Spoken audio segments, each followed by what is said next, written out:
मनी laundering प्रकरणी समीन वाडखेडे विरोधात गुन्हा दाखल, तत्कालीन एनसीबीतील काही अधिकाऱ्यांनाही समन्स बजावलं।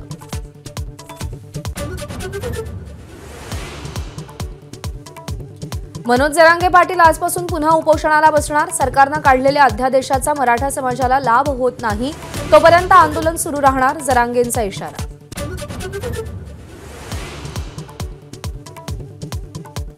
मंत्री छगन भुजबळ यांना पुन्हा जीवे मारण्याची धमकी, नाशिकच्या कार्यालयात धमकीचं पत्र।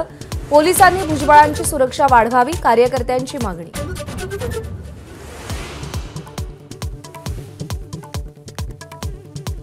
धमकीबाबत पोलिसांना माहिती दिली, आपण गृहमंत्री असताना धमकीचे प्रकार आटोक्यात आणले होते, छगन भुजबळ यांची प्रतिक्रिया।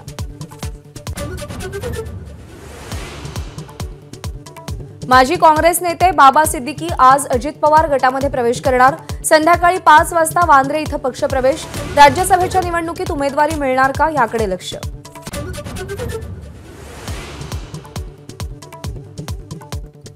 चाळीसगावमध्ये भाजपचे माजी नगरसेवक बाळू मोरेंवर अज्ञातांकडून गोळीबार, उपचारादरम्यान बाळू मोरेंचा मृत्यू, पोलिसांकडून अधिक तपास सुरू।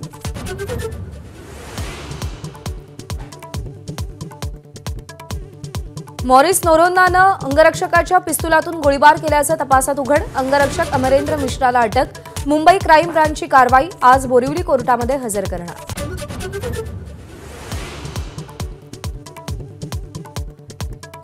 पुण्यामध्ये पत्रकार निखिल वागळेंच्या गाडीची तोडफोड, भारतरत्न लालकृष्ण अडवाणी आणि मोदींविरोधात ट्विट केल्यानं भाजपा आक्रमक, 43 पदाधिकाऱ्यांविरोधात गुन्हा दाखल।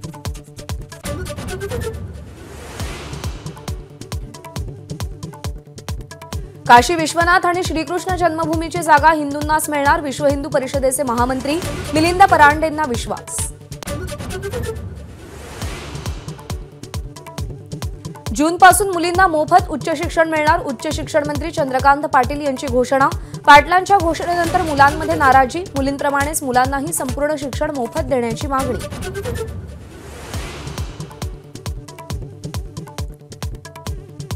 अर्थसंकल्पीय अधिवेशनाचा आज शेवटचा दिवस, पंतप्रधान मोदींचं निरोपाचं भाषण होणार, तर राम मंदिर उद्घाटनावर धन्यवाद प्रस्तावही मांडला जाणार। मुंबई महापालिकेच्या प्राथमिक शाळेत शिक्षकांची महाभरती, मराठी, हिंदी, उर्दू, इंग्रजी 4 माध्यमांसाठी 1342 शिक्षकांची पदभरती। एबीपी माझा, उघडा डोळे बघा नीट।